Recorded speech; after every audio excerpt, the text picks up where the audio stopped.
Hi, Jessa. Thank you so much for coming on the Thrive on Nutrition podcast. How are you doing today? I'm great. Thank you for having me. Yes. Before we start off, introduce yourself, who you are, and what you do. Well, I am a certified sex therapist and a couples counselor.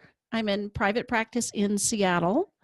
And then I host a podcast also called Better Sex, and I wrote a book called Sex Without Stress. And that's pretty much what I'm up to. Awesome. What kind of brought you into this, portion of therapy with sex? What brought me into it? Well, I mean, I knew from the beginning I wanted to focus on working with couples right from when I went to get my degree.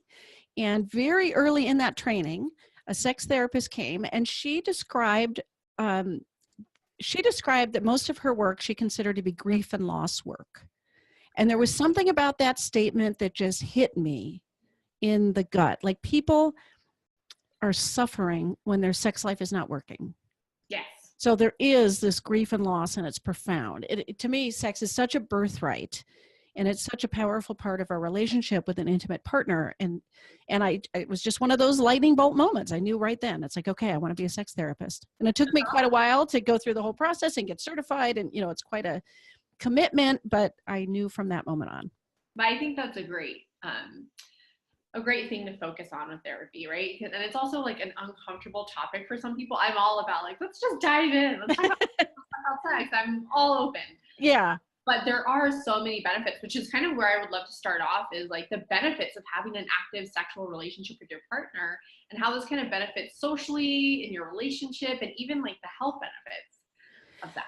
Yeah. I mean, there are benefits in all those different ways, right? So physically, sex and especially orgasm, you release certain, chemicals in your body with that, which are healthy, right? There's blood flow involved that's healthy. It's a stress reliever. It helps you sleep. There's all kinds of, physical payoffs for having sex. But then, to my mind, even more important is the emotional connection that's possible with sex.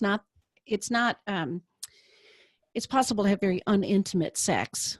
Maybe many of us know exactly what I'm talking about. But when you're really intimate with a partner, when you're open, when you're connected, when you're trusting, it brings a whole different level of experience that you perhaps in a monogamous relationship anyway, you only experience with your partner.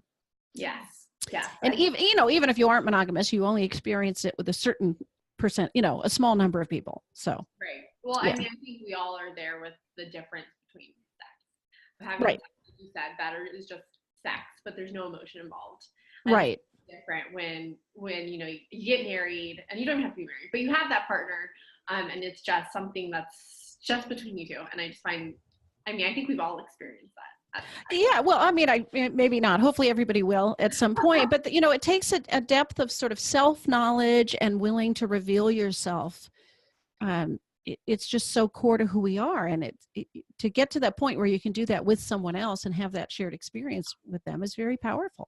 Yes. And it's so natural too. Like you said, there's so many health benefits. It's such a stress reducer. I mean, right. So in your experience, what do you feel like the top reasons are for someone's sex drive in a relationship goes downhill, especially if they have like a good relationship and that's not really the issue? Oh gosh. Well, okay. So yeah, if we take out the relationship aspects, right? So if they're struggling with each other, that often shows up in not wanting to have sex. But there are a lot of things that happen. So first of all, the chemistry changes when we've been together with somebody for a while. So they've done studies that when you're the first year and a half, when you think about your new love, your whole brain lights up.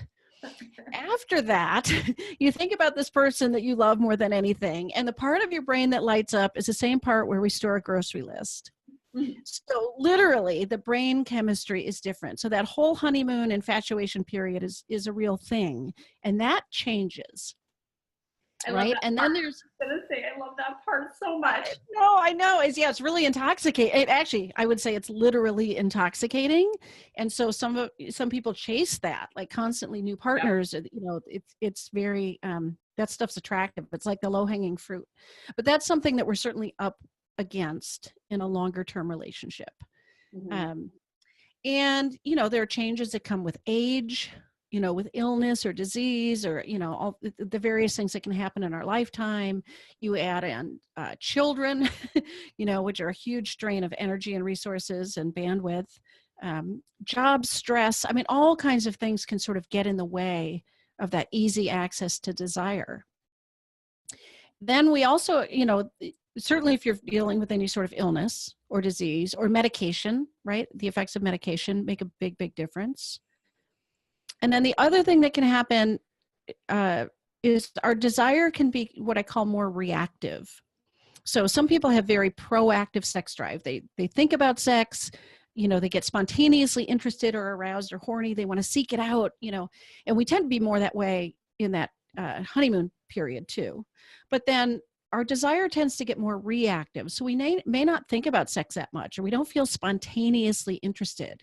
But if we get going, our body starts to respond. It's like, oh, now I want sex. And if we don't understand that, it can feel like we're losing libido instead of realizing, no, wait, we just have reactive desire. We have to get started. We have to go into sex sort of intentionally and then let it catch fire. I mean, like I said, that beginning of the relationship has always been like my favorite. And so then with my husband going on 10 years. Yeah. I always have to remind myself, and we do, with each other, of just like that puppy love phase doesn't last forever. So no, it doesn't. We'll find new people, but we would be back in the same spot. You absolutely would. And I think in the course of a lifetime together, a decade together, there are other things that can sort of shoot you back in that direction a little bit, but they're fear. I mean, it's like if you almost lose each other, or there's some sort of threat, or there's some sort of, sometimes that can kick us back into that phase, but that's not necessarily a fun thing to go through either. But, Correct. It can kind of ebb and flow. But yeah, that beginning phase is that doesn't last. Yeah. And so I always say, like, some days I just love you so much, and there are some days I just hate you. I just do not like you. Yeah. And that's reality, right? We can love our partner at the same time we can hate our partner, and that doesn't, real life gets very complicated. In the beginning of a relationship, we're living in all imagination.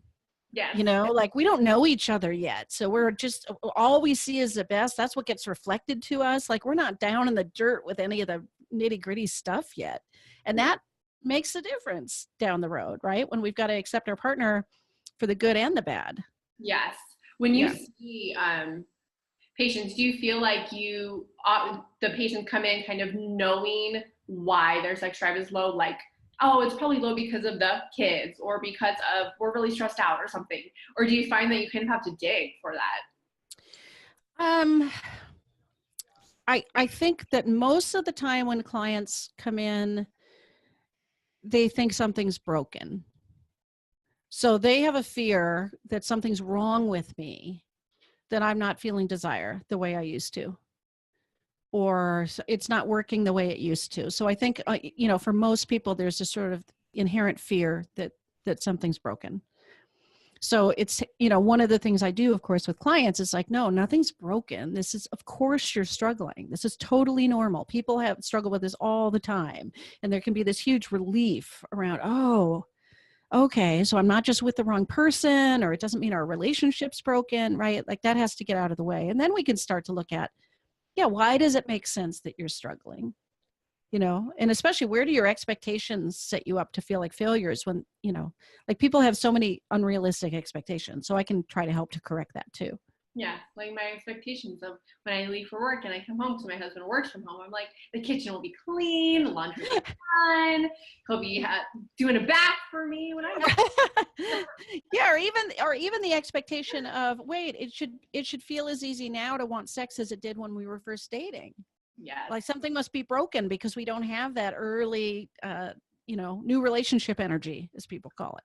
I would love to talk about the men's view of sex and the women's view of sex, because I find that the differences between just the opposite sex causes friction, because we just don't really understand the opposite gender. So like with health, I know that men have more testosterone, so they're just naturally going to just have a higher sex drive. It's what they think about. It's basically sex and work, it's kind of what they're focused on, and that's totally normal. But I feel like women not understanding that, causes expectations. Like, this is just normal. If your guy isn't having a high sex drive, there's probably something wrong hormonally, because that's natural for guys too. And then with the cycling woman who goes through all these hormonal cycles, you know, throughout the month, it's totally normal also to like not be in the mood. And then around ovulation time to be in the mood, because that is just how the whole humans are supposed to be. So I would love to kind of go into like the different views of sex between the genders. Well, it's a little tricky to my mind to generalize like that, because it's actually a myth that men always have the higher desire or that they're always ready to go. And that puts a lot of pressure on the guys and potentially on their partners too, if that's what they're expecting to happen. So it's worth, you know, if you've had a high drive and suddenly you don't, you know, it's worth checking testosterone or whatever else might be happening. But there are men that, certainly in my practice, there are plenty of times where in a heterosexual, you know, arrangement where the woman is the one with more interest in sex. And I'm not going to say something's broken with that, you know. It's like that just happens sometimes. So there are sort of generalizations around men having a higher desire or thinking more about sex, or potentially having sex without as much intimate connection or emotion involved. But I see the reverse too. So I think what's most important is to understand, like, how is it that I think about sex and experience it? How is it that you do? How can we see that both of us are normal? And then we have to put this together in a way that works for both of us, if that makes sense. Yes. No, that makes sense. Yeah. It's more so of just what's, I guess, I don't know. Like a little bit more in a general aspect of men just having just more testosterone, just not always being ready to go. Right. My husband, like when he's stressed out, he's not ready to go, and he has normal testosterone, he's just not ready to go. So emotionally, there definitely can be holdbacks with men and women. It's normal for women just go through cycles. And I just want to say that men try to be okay with that. Like, you just have to understand that we're just not made the same. And we're just a little different in that way. Yeah. I mean, again, in every case, you're dealing with two real people who have their realities and their experiences, and they're valid. Like, nobody's broken. I mean, yes, they may have something going on that needs treatment, you know, potentially, but still, we shouldn't be mad at each other, or what I call, you know, what's called pathologizing each other, right? We shouldn't make each other wrong for the sex drive we have. We have to deal with this. This is mine, this is yours. And how do we collaborate and create a sex life that's going to work for both people? Yes. Yeah. And maybe it's just because I'm the woman, but sometimes I'm like, and I'm like, I've had a really busy day and I just got done with the kids. I can't turn it on like you can. Right. And again, you're talking a little bit about this whole reactive sex drive, I think. So for somebody who's maybe not feeling hormonally driven or horny or interested in sex, and you're distracted and you're overwhelmed with kids, all these different things are legitimate obstacles to being interested in sex. But that doesn't mean that you couldn't set the stage and start and discover your desire partway through, right? Like, how do you create the opportunity for your desire to emerge? And sometimes that's going to be having the house clean and the bath run when you come home from work, or having the kids already fed and their homework done, or, you know, even getting a lock on the door, whatever it is that can help optimize your sexual interest. You know, so there's the natural cycles of a month, you know, with our fertility cycles, but there's also what can we do to sort of kindle a fire, which is possible too. What my thing is, like, if my love language is full and I'm acts of service, so I love when things are done for me, it makes me feel appreciated and loved. And when that is full, and yes, to me, that's the dishes and the laundry. Yeah, right. I am so much more willing, even if I'm not in the mood, to entertain the idea and to go through with having sex or something that night. And so, that's kind of our thing. It's just like, my love tank's a little low. Probably need to, like, that's why I'm not in the mood. Right. Can you give us some of your lifestyle tips to help improve sex life? And feel free to talk also about your 9-phase process too. That seems amazing. Yeah. Let's see. Life tips. I mean, the 9 phases, I guess, is sort of intersects, right? So it starts with prioritizing intimacy. So how are you and a partner making sure you get time together? In small ways as a couple, just to sit together every day over a cup of coffee. Like, I'm not just talking about sexually, I'm just talking about your couple time, to start to make that a priority. And then making some time also to be physically intimate, but without an expectation that it necessarily has to turn into sex, right? But how do we demonstrate our priority to each other by making sure it fits in the day or the week somehow, right? Because life can just eat up all that time, right? So that's like a first step. Then there's communicating about sex. So a lot, like you said in the beginning, a lot of people struggle to talk about sex at all. It's not necessarily an easy conversation to have, but to start to be able to approach the topic, like, I want our relationship to be as good as it can possibly be. So let's talk about our sex life and how we're both feeling about it, what's working, what isn't, about our sex life in general, but also about specifics about what's happening in sex. Like, what is it I want? What do you want? How's this going? Yeah. What do you like? What's not working? Like, it bugs me when you do this thing. It's always a turnoff. It's like, we have to be able to have those conversations, right? That's a big deal.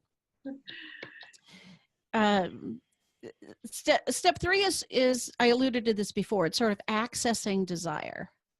So how do we learn about what's in our way? Like, not enough acts of service, or the house is a mess, or I'm distracted with the kids, or relationship issues, or whatever's happening, right? And then how do I learn about what I actually want and what I like? Because, some people haven't really taken the time to figure that out. They've been going along and not really thought about themselves that much, right? And that's important. Yes. So accessing desire and creating that opportunity to become interested in sex is really crucial. Mm-hmm. I'm doing it. Sometimes you kind of, even though I don't want to, sometimes if I just kind of jump into it, I will get in the mood in, 5 minutes. But it's just kind of also stimulating, just like, okay, he really wants to. I feel like that would probably benefit him. He had a stressed out day or something like that. Just kind of willing to just do it, even though you don't feel like it. And then within 3 minutes, I'm like, yeah, let's do it. Like, well, see, that's the whole reactive desire, right? It's like, you start off like, well, I don't know, I guess maybe, right? As opposed to a yes or a no. It's like, maybe. And then some percentage of the time you end up interested in, like, wanting to have sex, right? But it needs to be okay to, like, not have that happen. Like, hey, I gave it a try, just not happening for me tonight, and I can't. That needs to be all right also. So that's important. So another part of the phase is learning, and this sort of ties into it, learning to enjoy the journey. It's not about a destination. So sex should not only be about, a certain act like penetration, or it's not really about orgasm, as nice as it is to be able to have one. It's really about all the steps in the journey and enjoying whichever ones of those you take. So even if you go into an encounter with a maybe, and your engine just doesn't turn over and you really don't end up interested in sex, you still got to make out and touch a little bit. Isn't that wonderful, right? Like, that's an important thing to value for both people, instead of feeling like this was a failure. Yes. Because we didn't get to the end, it's not about the destination. Yes. Another sort of phase is learning to be okay with no, because you really can't say yes if you can't say no. So learning that you're it's all right to take care of yourself and say, I just can't, I need to say no. And then the other person has to be able to tolerate hearing that. And so in a relationship, learning that no is actually a very, very good thing. It's an important thing, as long as it doesn't happen all the time. It's not a stonewalling. Each person taking care of themselves is really crucial. So then we get to the concept of being selfish, which, to my mind, like, really good sex requires the ability to be selfish, to really take pleasure, to know what you want and let yourself have it. I use this analogy with people sometimes. Like, if for anybody out there that's got a cat, think about how shameless they are in getting what they want, right? Like, they let you know exactly how they want to be pet, and they lie there and they just totally take it. That's the kind of selfish I would like each of us to have in sex. Where you totally give yourself permission to have pleasure. And then that's sort of connected to also being giving, which means, can you allow your partner that same sort of selfishness so you can get out of the way and just totally be in service to them too, right? There's like a give and take and flow to that. Yes. And then the last one, I'm doing this off the top of my head, so I don't know if I've hit all 9, but the last one is exploring eroticism, which is eroticism is sort of our unique set of things that really turn us on. And this is the stuff that's super arousing to us. And we each have something. And it's not necessarily a sexual act, but it's like the energetics, like people have power play or danger or romance or whatever it is. If you think about your sexual fantasies or your preferences or your response to romance novels or pornography or whatever erotic material you might see, some of it really flips your switch. So getting clear about what it is that you find really erotic and then sharing that with your partner and learning about theirs and incorporating that into your sex life, that's sort of the advanced stage 9 of my process. Okay. Yeah, I was going to ask you with porn, because it's such a topic, and I know everyone has different views on, like, it's not good for marriage, it's good for marriage. Right. It also is based a little bit on, your beliefs and right. like that. But like, do you find that is ever like when people watch porn, is that ever more negative or could be more positive in a relationship? Well, it depends how it's used. I mean, let me say this. There's a whole conversation about the morality or the ethicalness of porn. Yeah. Because some of it is forced and coerced and, maybe even human trafficking, which is horrendous, right? But then there's also very empowered feminist porn. Like there are people that are starring in porn that feel incredibly empowered to be doing so. So there's both types. So I'm not going to have that conversation, but let's... But the content of porn, all of it's erotic to somebody, right? They wouldn't be making this stuff if it wasn't a turn on. So when we're talking about eroticism, it's reflected in pornography. So you can use it within a relationship to communicate this stuff with each other and to potentially watch it together and have turn-ons. And it can be a resource, and it can be used poorly. It can be used to influence sort of unrealistic expectations. It can be used to avoid sexuality with your partner and to be doing this all alone, to be masturbating and using porn and sort of avoid your partner. So I guess it could be good or it could be bad. It depends how people are using it. Yeah. Right. Does that answer your question? Yeah. And then your thoughts too on sex toys. Which do you find that they help spice up a couple's sex life? I don't know. Sometimes I find that I always hear from various sources of just like, oh, sex toys, like whether it's just simple like a vibrator or this and that, helping just in case it got boring. And that could be a reason of just like not wanting it as much anymore. Yeah. I mean, it's hard to keep that same, the newness, the urgency we have in the beginning, right? So sex toys can create some sort of novelty or play.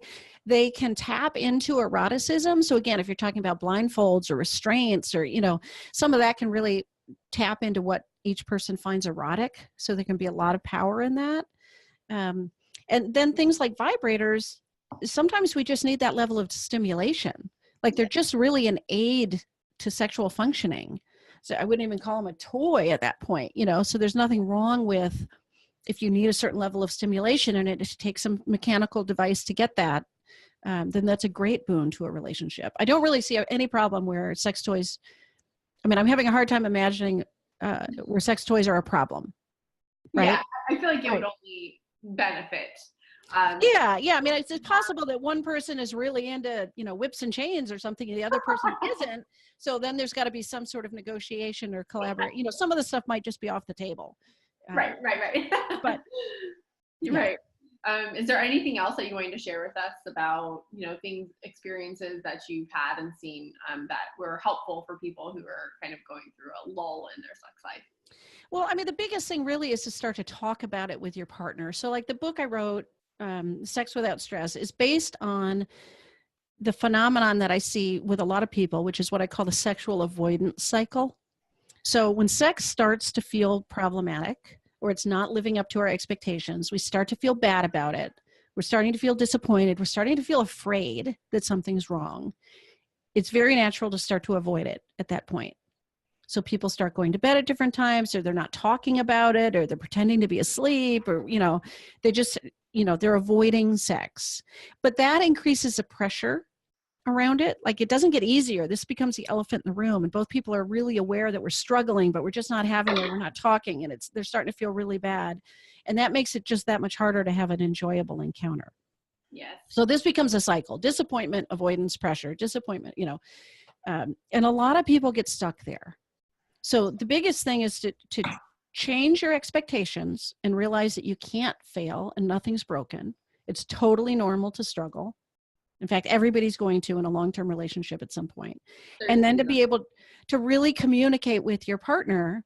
And again, in the book, there's a lot of different structure and framework for this. But, even without that, can you talk about what's happening and how you're feeling about it, and get on the same page, and then start to have experiences where the pressure's off, where you're having different, we're getting out of, we're not doing sex the same old way. We're not having expectations about what's supposed to happen. We're just going to connect with each other physically and get a little bit of space to interact again without any room to feel like we're failing. There's no outcome that we're trying to get to hit. Do you ever feel like you've ever seen situations where one person was just completely not willing to talk about it, not willing to communicate?